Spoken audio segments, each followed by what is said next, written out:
There is a lot of confusion about an egoistic disposition. It is an attitude which can have an impact on the quality of life. We all meet egoistic people sometimes. Since ego is something which can thrive in our inner self and create suffering, it is appropriate therefore to understand what it is, how it is born, how it thrives, and do we need to surrender it. You will often find that egoistic people have a kind of inflated opinion of themselves. Ego leads people to attach too much importance to themselves. Their entire focus is on what they want, what they expect, what they think they deserve, and what they think is their due. Since these are all expectations they have from their life, naturally, therefore, this can create a lot of hurt, pain, and misery.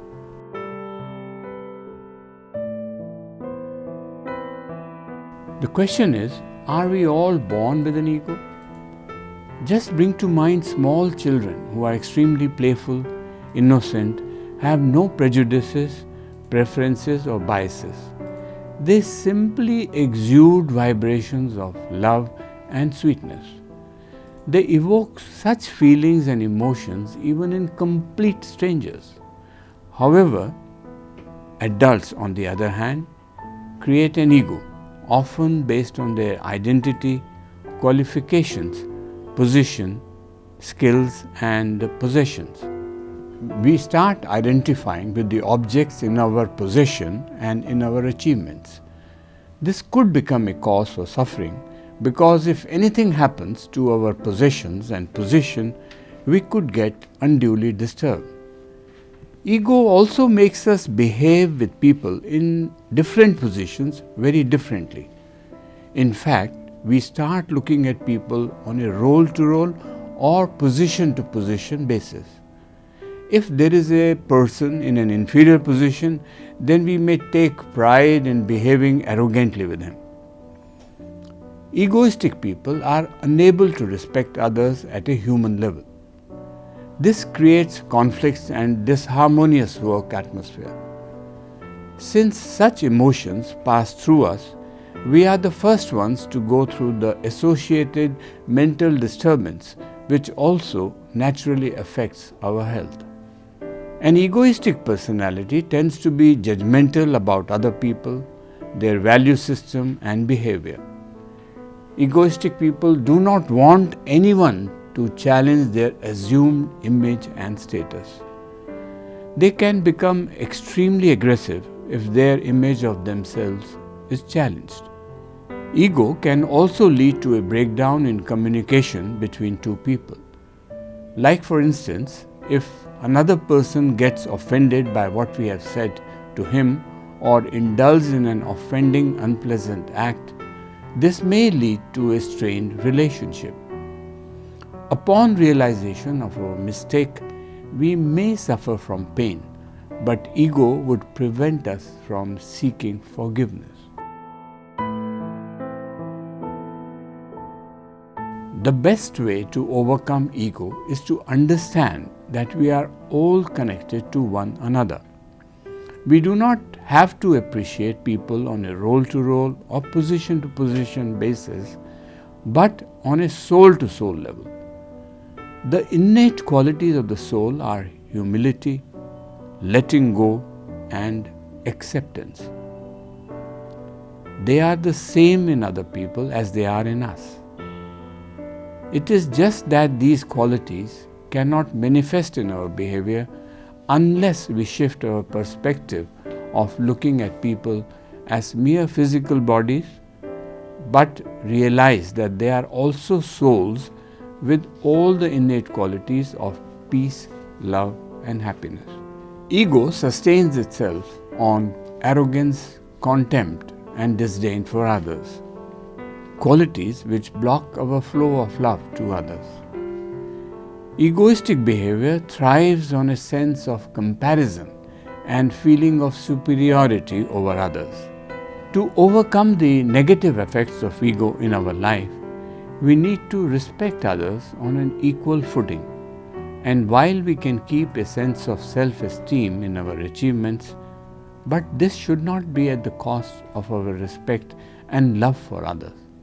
When we surrender the ego, a beneficial aspect that we experience is that we remain stable and continue to respect ourselves even when adverse circumstances pin us down.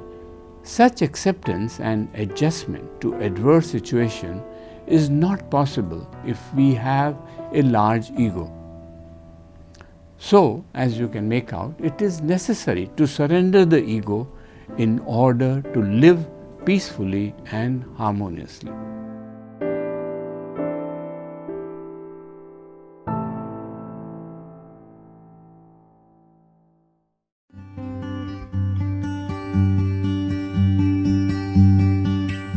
Love is said to be the basis of human life and attachment its manifestation. Some people are intensely emotional in their relationships. That could become a reason for their suffering. We are often attached to persons, possessions like our house, property, jewelry and money, and even the place we live in. But these attachments do not provide us inner satisfaction, contentment or happiness. It makes us a slave to these things. In fact, it is because of our attachments that we experience fear of death and loss. The more body conscious and body attached a person is, the greater the fear of dying. People also become very attached to other people. The emotion they feel for their position or persons in their life gives them an identity, and they fear giving up that identity in death. They therefore fear the death of those to whom they are deeply attached.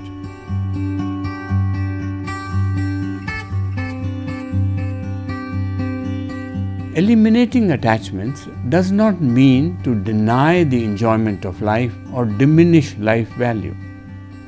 In fact, by eliminating attachments, life is expanded as one learns to love and open up to others and not remain narrow-minded. Depending on the extreme intensity with which we feel these attachments, if anything happens to them, we can begin to create disturbing thoughts and emotions within ourselves. The process of cultivating detachment is to sit in deep contemplation or meditation and consciously and mentally, through self-talk, gradually reduce the intensity of emotions you feel for various things in your conscious mind. This will naturally help to reduce suffering. Strong attachment to ideas, values and beliefs could also reduce our creativity and innovation to help emerge out of difficult situations.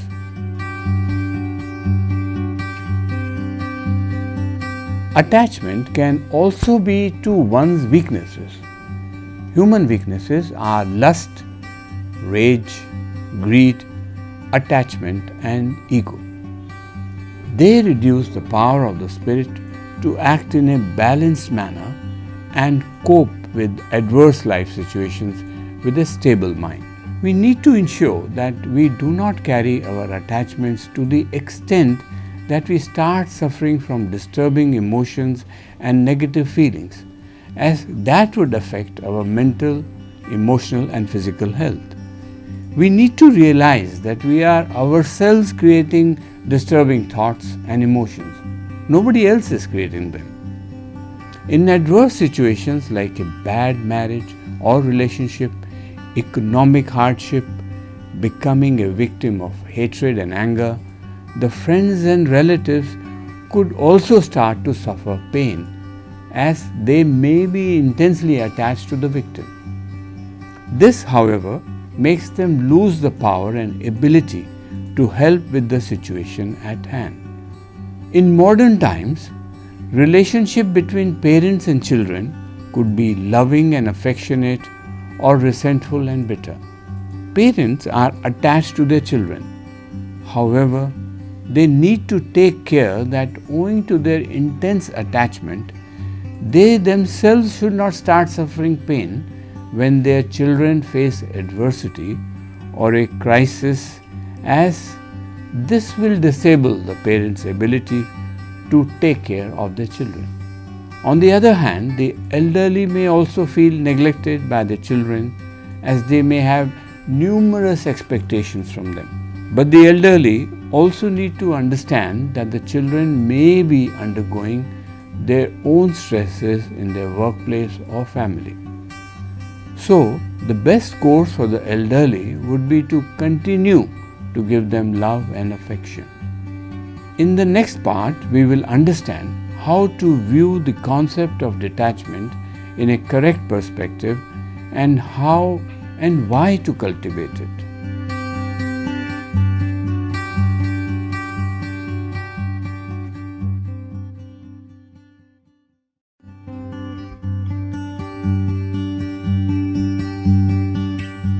Cultivating or experiencing detachment, also considered as non-attachment or dispassion, is a somewhat complex subject in spirituality.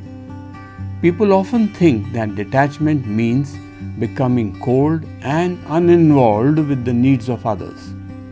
Detachment should not be confused with indifference, lack of emotion, and lifelessness.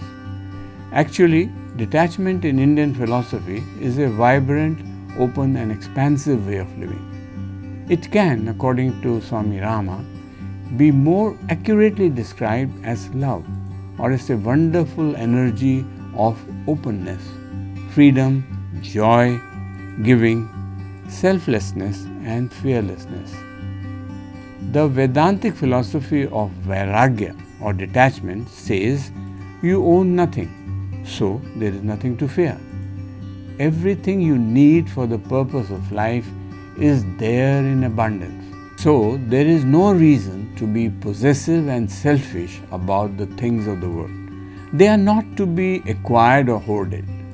They are meant to meet not the needs of the body alone, but also of inner life. There is no reason to worry. Just live life as fully as possible with what you have.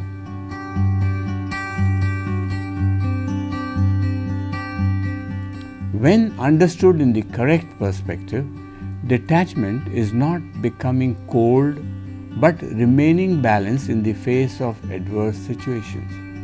It is not running away from responsibilities but developing the capacity to refrain from suffering pain. Meditation is the way to cultivate and practice detachment. When the process of detachment takes place from emotions that produce suffering, then the quantity of thoughts begins to improve and their velocity decreases. This is because when we begin to observe our painful thoughts and emotions, their intensity drops off. The brain therefore begins to relax and heal, whereas during stress and overthinking, the vibrations in the mind and brain become very fast and very bothersome. Meditation purifies the thoughts that are present in the subconscious mind and changes the way we relate to our thoughts and situations.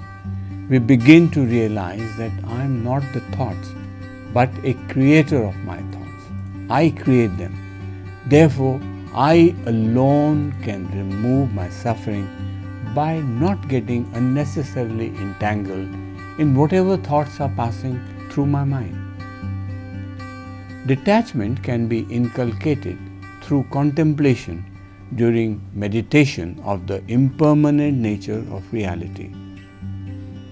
In life, changes are inevitable. Everything is in a state of transformation. There is no permanent reality. Therefore, we must not get excessively attached to people, possessions, and situations. If we are weak owing to our attachment to a person who is suffering, that would not help, as we need to remain strong to help that person out of his adverse situation. By being detached and therefore calm, we can provide better care, compassion, and love. We should be capable of loving people in our life without clinging and being very emotional. This would save us from being miserable and unstable when our expectations from them are not met.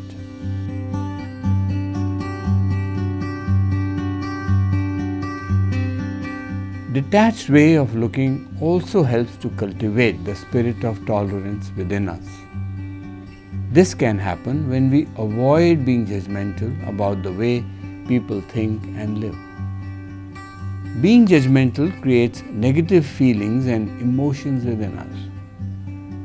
But when we refrain from being judgmental, this will naturally promote inner peace and calm. When we consciously keep on widening our sense of connectedness to a variety of people, then it helps us not to be very restricted in our attachment only to certain ways of thinking and certain people. Being only body conscious will lead to desires, and desires would lead to suffering, as everything is impermanent. To overcome this suffering, we have to cultivate detachment. To achieve it, we can follow the path of renunciation or find a balance between renunciation and fulfillment.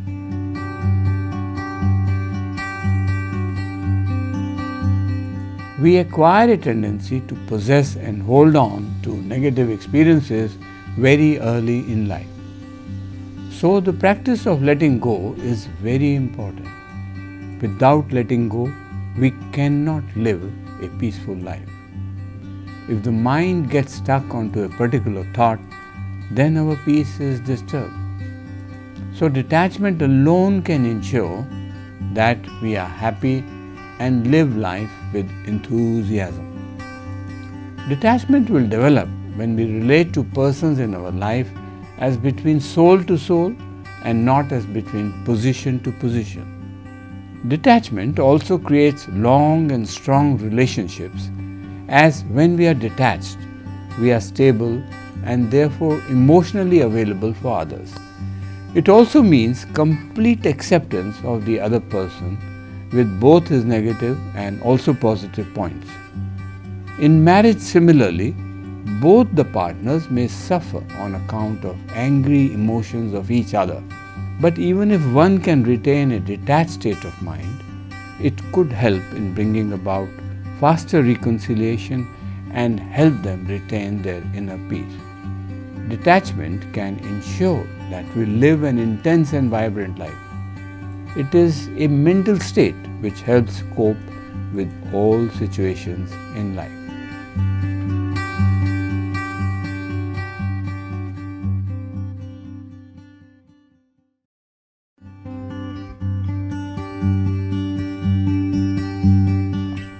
One of the causes of suffering in human life is our inability to accept the impermanent nature of almost everything around us.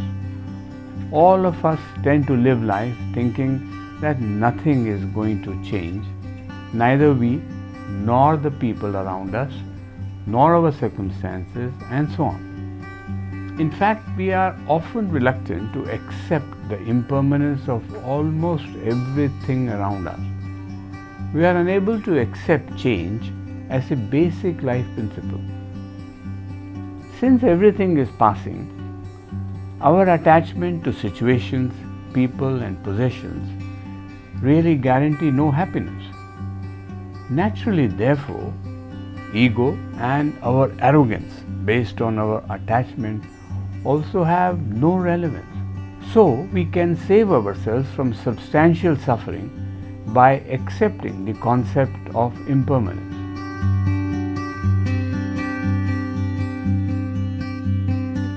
If everything is impermanent, then the question arises that how do we prevent too much attachment to our own egoistic concerns and preoccupation with the self, which leads to isolation and suffering? Well, friends, We could do this by coming out of excessive preoccupation with our own self, by connecting with others less fortunate and serving them to the extent possible.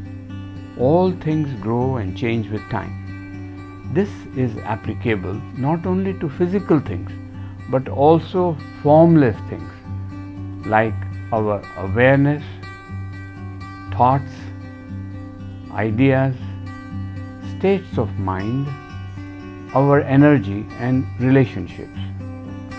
If we ignore the transient nature of things, we would be setting ourselves up for great disappointment by clinging to things and hoping they will never change.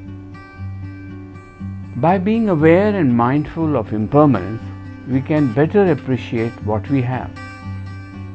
We will not take what we have for granted and enjoy them more.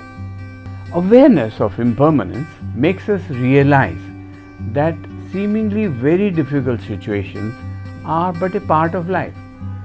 They are not going to last forever. This way, we can overcome adversities more easily.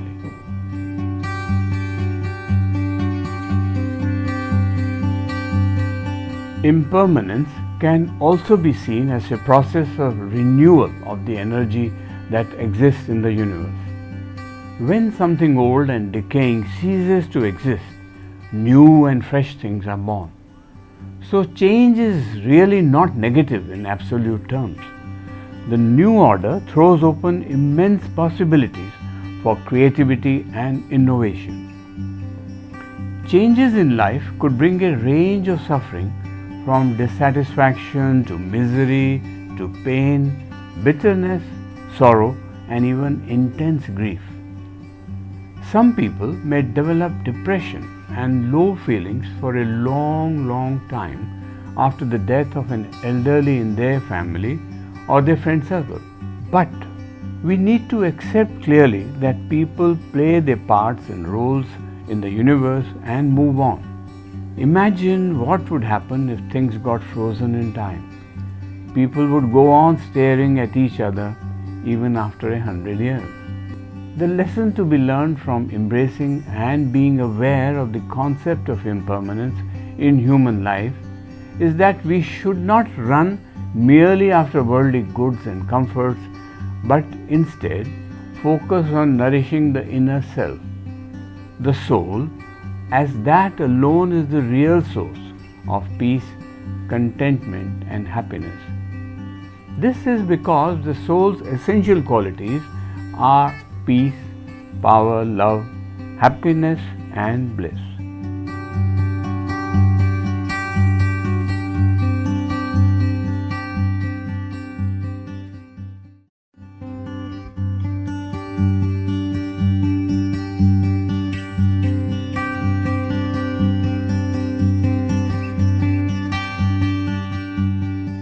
Acceptance. It seems such a simple word, but actually, if not understood in a proper perspective, it could create innumerable problems and suffering in your life. In life, we often find it difficult to accept certain people, situations, and circumstances we find ourselves in. Mentally, we are frequently judgmental and keep on accepting or rejecting people and situations. Our mental dispositions swing from developing affinity or aversion to people and situations. This person is good, this is not good, this is happening, this should not have happened, like that. Non-acceptance of people and situations gives birth to negative emotions, as their origin is in anger, jealousy, dislike, and even hatred. Such negative emotions disturb our mind and thereby impact the quality of our life. Non-acceptance of people and situations lead to a number of problems. I'm sure you all know that. Normally, we tend to expect people to behave in a certain way, and also outcomes of situations to happen only in a particular way. When things do not work out as per our expectations, we feel let down and suffer. But people may work and behave according to their own past beliefs and experiences. In fact, we can do very little to change them, which is seldom realized. This would naturally lead to a conflict in relationships. So, expecting people to behave in a certain way can only lead to distress and suffering. Negative thoughts resulting from non-acceptance of people, situations, and circumstances could disturb our mind and body's balance as well, and vastly depletes its capacity for experiencing happiness. Non-acceptance or intense resistance to situations could lead to recurring mental disturbance and even decrease our lifespan. Low immunity levels, hypertension, cardiovascular disease, digestive disorders, and infections or allergies may result from such stress and disturbance.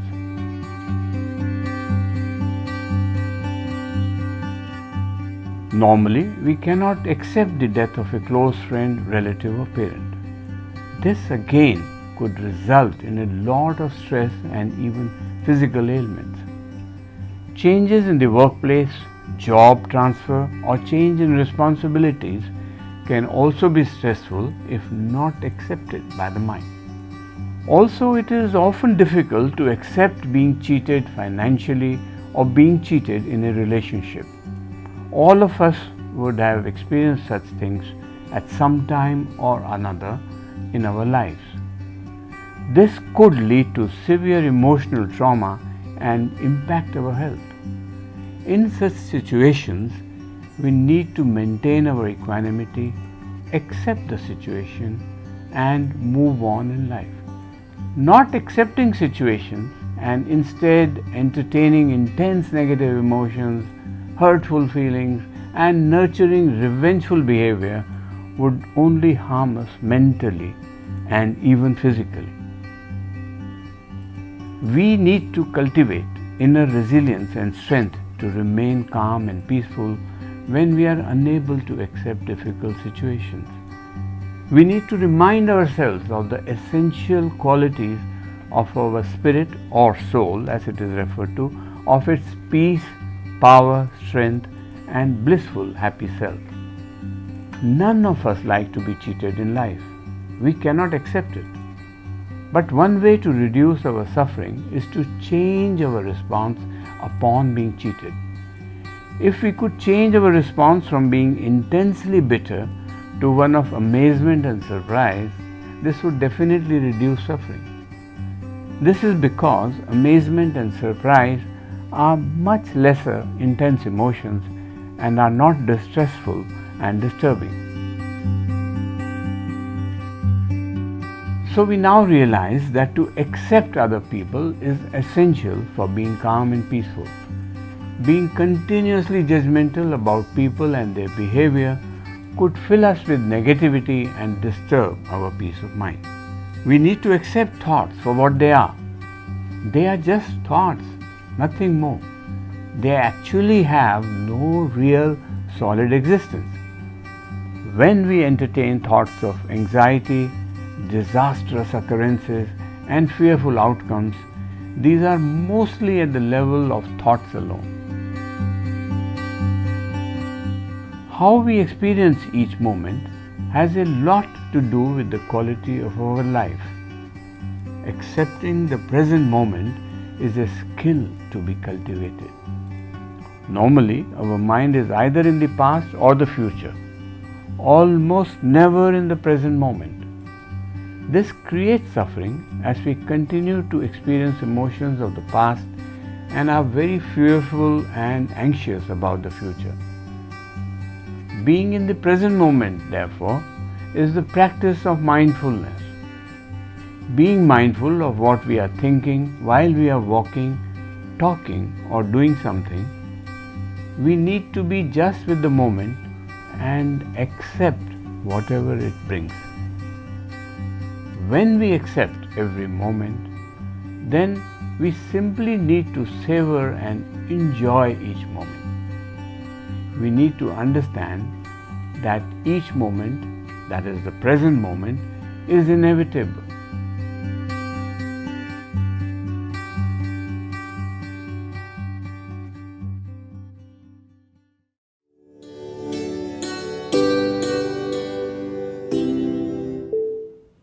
Everybody needs empowerment to live life to the fullest.